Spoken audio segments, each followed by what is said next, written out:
Welcome to ช่อง Perfect 10 ค่ะบายนิติรานะคะ ก็สวัสดีค่ะทุกคนอันนี้เป็นการเปิดตัวครั้งแรกเนาะเป็นคลิปแรกเลยค่ะ ปี 2020 ในช่วงสถานการณ์โควิด ที่ทุกคนอยู่แต่ในบ้านเนาะที่ทำ YouTube ออกมาเพราะว่า1อยากฝึกตัวเองด้วยในการที่ดูแลสุขภาพ2อยากแชร์ความรู้แล้วก็ประสบการณ์ที่ตัวเองมีมาในการเดินทางค่ะเพราะว่าตอนนี้เราอยู่ในช่วงโควิดใช่ปะมันก็แบบแอบคิดถึงนิดนึงว่าเราเคยบินทุกครั้งบินบ่อยแพ็คกระเป๋าตลอดแล้วก็ตอนนี้ได้มานั่งอยู่ที่ห้องของตัวเองโดยที่ไม่ได้เดินทางเลยมันก็เหงาๆนิดนึงเนาะแต่ว่าก็ชอบตรงที่อยู่คนเดียวนะปกติอะค่ะก็จะเป็นคนที่ชอบแพลนที่จะไปเที่ยวแรกเริ่มเดิมทีอะคืออยากทำคลิปอันเนี้ยให้ทุกคนเหมือนได้ดูเราเป็นกำลังใจเนาะให้กับทุกคนว่าแบบใครมีฝันนะคะทำฝันให้เป็นจริงอะมันถือว่าเป็นสิ่งที่ดีนะแล้วก็พอดีเป็นคนที่ทำฝันของตัวเองมาตลอดอะค่ะตอนนี้ฝัน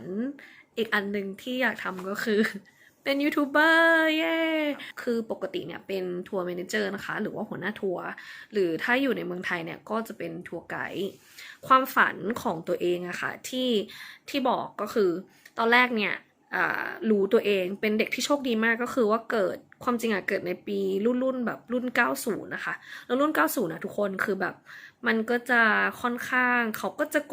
กดดันเราเนาะว่าแบบถ้าเราเรียนที่มันจบมาแล้วอาจจะไม่มีงานทำก็ได้เราจะเรียนไปทำไมอะไรเงี้ยค่ะสมัยนั้นอะมันก็คือเรียนเป็นครูข้าราชการเป็นหมออะไรเงี้ยมันคือเงินดีใช่ไหมเรียนเป็นครูหรืออะไรเงี้ยค่ะแต่เราเรียนนอกกรอบนิดนึงคือตั้งใจไว้แล้วว่าอยากไปเมืองนอกวันนึงขอให้ได้ไปอะไรเงี้ยค่ะทีเนี้ยมีเล่าเท้าความนิดนึงนะคืออาจจะยืดยาวหน่อยแต่แบบขอโทษนะคะทุกคนคืออยากให้เป็นกำลังใจให้ทุกคนนะคะ1อย่างมีประสบการณ์ก็คือการเรียนภาษาอังกฤษแล้วเป็นคนชอบภาษามาตั้งแต่ดั้งเดิมอยู่แล้วตั้งแต่แบบม.ต้นอะไรอย่างเงี้ยค่ะทีนี้โดนจับมาเรียนที่สายวิทย์ก็เลยไม่รู้จะทำยังไงก็เรียนไปก่อนเรียนให้พ่อให้แม่มีความสุขใจอะไรอย่างเงี้ยค่ะทีนี้พอท่องเที่ยวของราชภัฏพิบูลรับโควต้า1 คนแล้วทีนี้ก็เลยเลือกเดี่ยวเลยค่ะก็เลยยื่นเกรดไปทีนี้เกรดได้พอดีแล้วก็ความประพฤติของเราช่วงนั้นเป็นเด็กเนิร์ดค่ะเป็นเด็กอ้วนมาก่อนใส่แว่นได้ฉายาเป็นปะทอกบกแล้วทีนี้ก็แบบก็เลยยื่นแล้วก็เป็นได้เรียนที่พิบูลใช่ไหมคะก็ได้ภาษาอังกฤษเนี่ยก็คือสิ่งหนึ่งที่ได้ติดมาทุกวันนี้เนาะว่าแบบประสบการณ์ของการเรียนอะทำให้รายละเอียดที่การเรียนแล้วการเรียนที่เรารักแล้วเราก็ใช้เงินทุกบาททุกสตางค์ในการเรียนนะคะมาได้ทำงานจริงตอนแรกที่ไปฝึกภาษาอังกฤษอะคือไม่ได้ฝึกจากใครเลยมีเด็กแลกเปลี่ยนชื่อว่าเนลคือเพื่อนตอนนี้เนาะแล้วเขาอยู่ออสเตรเลียเป็นเพื่อนต่างชาติคนแรกที่เข้ามาในเมืองไทยแล้วก็แบบเขาเข้ามาในเมืองไทยแล้วเขาเข้ามาอยู่ที่พิษณุโลกแล้วเขาก็เข้ามาเป็นเด็กแลกเปลี่ยนทีนี้พอมาเป็นเด็กแลกเปลี่ยนใช่ปะก็แบบเริ่มมีการก็เลยเข้าไปคุยกับอาจารย์แล้วก็บอกว่าอาจารย์คะหนูขอคุยด้วยได้ไหมคะก็เป็นอาจารย์คนหนึ่งที่สอนภาษาอังกฤษเก่งมากแล้วทีนี้ขอคุยด้วยกับนักเรียนใหม่คนนี้ได้ไหมก็เอาความกล้าของตัวเองเพราะว่าอยากฝึกตอนนั้นอายุประมาณ18ค่ะแล้วก็แบบก็เลยเอาความกล้าของตัวเองในการไปฝึกใช่ปะพอเอาความกล้าของตัวเองในการไปฝึกอะมันก็เหมือนกับทำให้ตัวเราอะค่ะได้มีความมั่นใจขึ้นมานิดนึงแล้วก็ได้มีการฝึกภาษาอังกฤษก็ปูปะปาปูปะปาคืออะไรแล้วก็พอเสร็จแล้วอะค่ะพอได้มีการฝึกภาษาอังกฤษได้เรียนภาษาอังกฤษเรียนปริญญาตรีใช่ไหมก็เลยความฝันอีกอย่างหนึ่งคืออยากไปเมืองนอกอยากไปฟรีๆทีนี้มันมีออแปร์สมัยก่อนอะที่แบบไปเลี้ยงเด็กด้วยแล้วก็ทำงานด้วยใช่ไหมก็เลยได้ไปเป็นออแปร์ที่อัมสเตอร์ดัมค่ะตอนแรกก็ไม่รู้เลยว่าออแปร์ที่อัมสเตอร์ดัมคืออะไรเงี้ยก็คือมันเป็นเมืองที่ดังมากของเนเธอร์แลนด์ทีนี้ก็ไปอยู่1 ปีค่ะทุกคนแล้วก็ย้ายไปอยู่ที่สเปนคือฝรั่งย้ายไปอยู่ที่สเปน4 เดือนครึ่งกับโฮสต์แล้วพอเสร็จแล้วก็ได้เที่ยวรอบยุโรปค่ะตอนนั้นก็คือเที่ยวด้วยเงินตัวเองนะการเป็นทุนครั้งนั้นคือไม่ได้จ่ายเงินเลย เนี่ยมันคือสิ่งดีแล้วก็เลยทำความฝันเนี้ยได้พอนี้พ่อก็ให้ไปแม่ก็ให้ไปเพราะว่าไม่ได้ใช้เงินเขาเลยไงสักบาทสักสตางค์แดงเดียวแล้วเนี่ยก็เลยติดใจว่าแบบอยากอยู่ยุโรปต่อก็กลับไปเมืองไทยใช่ไหมแล้วก็เลยเลือกตอนแรกจะเลือกที่จะกลับไปที่อัมสเตอร์ดัมแต่ทีเนี้ยไม่ได้เลือกกลับไปเพราะว่ามันเป็นอะไรที่แบบเราก็ถือวีซ่า work permit ได้แค่ปีเดียวสมัยก่อนเนาะแล้วทีนี้ก็เลยเลือกที่จะไปอังกฤษเลือกที่จะไปลอนดอนเพราะว่าค่าเทอมมันถูกก็เลยแต่จริงๆก็นะช่วงนั้นนะก็มีป้าช่วยเราด้วยเราพอเวลาเราไปเรียนใช่ไหมเราก็ต้องสู้ด้วยตัวเองอะค่ะแล้วทีนี้มันก็เริ่มที่จะแบบจากการที่เราไปอยู่ยุโรปมามันช่วยนะทุกคนคือการที่เราได้ทำอะไรด้วยตัวเองจากที่แบบไม่เคยทำเลยแล้วพอไปเที่ยวคนเดียวอะค่ะมันสามารถตรงที่ว่าเราปรับตัวเองได้เราฟังคนอื่นมากขึ้นเราเปิดโลกทัศน์มากขึ้นแล้วเราเหมือนกับตอนแรกมันเขาเรียกว่าอะไรตอนแรกมันก็แบบนิดนึงนะว่าหลุดไปเลยนะเพราะปกติตัวเองไม่เคยกินเหล้าเลยใช่ไหมแล้วก็ไม่เคยดูดบุหรี่ไม่เคยอะไรเลยอะไรเงี้ยค่ะแล้วไม่เคยเที่ยวแต่พอไปที่นู่นเหมือนปลดปล่อยชีวิตก็อายุประมาณสัก24ย่าง25อย่างเงี้ยค่ะก็แบบไปอยู่ที่นั่นเราทำทุกอย่างที่ไม่เคยทำก็ไม่ใช่ว่าแบบดื่มเมาอย่างเดียวนะคะก็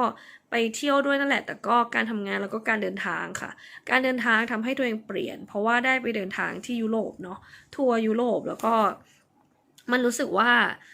เราเปิดโลกทัศน์มากขึ้นจากที่แบบเฮ้ยอะไรหอมแก้มกันเขาทักทายกันคือหอมแก้ม3 ครั้งใช่ไหมเราก็แบบเฮ้ยจริงหรออะไรอย่างเงี้ยมันทำได้หรออะไรเงี้ยเขาก็มาหอมแก้มเราแล้วก็เกิดเขาจะช็อกนะพอเขาจะช็อกใช่ไหมทุกคนก็แบบไม่รู้จะทำไงก็เลยก็ปล่อยตามเขาพอไปตามค่ะมันก็เกิดมีอาการว่าเราก็เหมือนได้เรียนรู้วัฒนธรรมใหม่แล้วก็เรียนรู้ภาษาเขาพอเสร็จแล้วเนี่ยชีวิตก็ดำเนินต่อไปที่นี้ก็คือว่าก็ได้ไปอยู่ยุโรปเนาะแล้วพอเสร็จแล้วก็ได้ไปอยู่ประมาณ3 ปีค่ะก็กลับมาที่เมืองไทยแล้วก็ได้กลับไปเที่ยวใหม่พอได้กลับมาค่ะกลับมาที่เมืองไทยก็ได้มีโอกาสทำงานไกด์ที่ศาลต่อไว้เราก็สานฝันตัวเองคือเรียนมาทางสายไหนเราก็ต่ออันนั้นใช่ไหมแล้วเราก็แบบพอต่อนั้นเราก็เนี่ยเราก็เลยได้ไปทำมาเป็นทัวร์ส่วนตัวก็คือตั้งแต่2 คนขึ้นไปแล้วจนกระทั่งกรุ๊ปทัวร์อะไรอย่างเงี้ยค่ะพอได้มีประสบการณ์ใช่ไหมคะก็ได้มีโอกาสไปร่วมงานกับโรงแรม Four Seasons ซึ่งเขามีบริษัทที่เป็นเอเจนต์เนาะแล้วก็เราก็ได้ไปเป็นไกด์ที่นั่นพร้อมกับรถลิมูซีนของที่โรงแรมพอได้เป็นไกด์เราพร้อมกับลิมูซีนของที่โรงแรมค่ะเราก็เลยเหมือนกับโอเคต้องทำได้นี่เราอันนี้นี่เราก็เลยพอได้ฟีดแบ็กดีค่ะทีนี้ได้เกิดจากพัชหูเนาะปี2016ก็ได้ไปได้งานค่ะก็มีการสัมภาษณ์ก็มีน้องคนหนึ่งเขาเปิดโอกาสให้เราจากที่เราได้ฟีดแบ็กใช่ไหมแล้วน้องเขามองเห็นน้องที่บริษัทที่เคยทำเอเจนต์อยู่ค่ะเขาก็เลยบอกว่าเฮ้ยพี่นิกลอง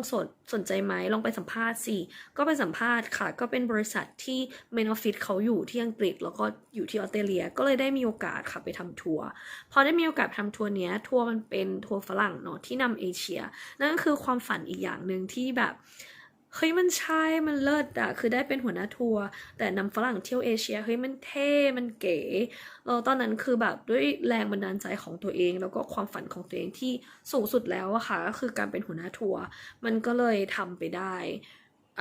ประมาณ5 ปีอะค่ะพอเข้าปีที่5เนี่ยปีนี้เป็นโควิดใช่ไหมแล้วมันก็เริ่มเกิดการคิดถึงเฮ้ยแบบทุกคนอยากจะบอกว่าพอเล่าเรื่องเนี้ยขึ้นมาใช่ไหมมันก็รู้สึกว่าแบบมันคิดถึง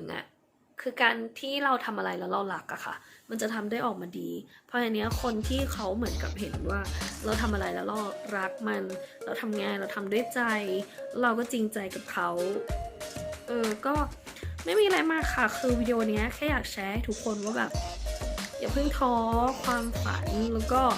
เหตุการณ์ตรงนี้มันเป็นเหตุการณ์ที่เรายังต้องอยู่กับมันก็อยากให้คิดถึงว่าเอาโมเมนต์นี้ก่อนนะคะเอาวันที่เราอยู่นี้ก่อนพรุ่งนี้ไม่รู้จะเป็นยังไงพรุ่งนี้เราอาจจะตายก็ได้นะเป็นคนที่คิดอย่างนี้มาตลอดมันก็เลยเหมือนกับด้วยความที่เป็นคนที่ไม่ค่อยเครียดด้วยค่ะก็เลยอยากจะเหมือนแชร์ให้กับทุกคนเนาะว่า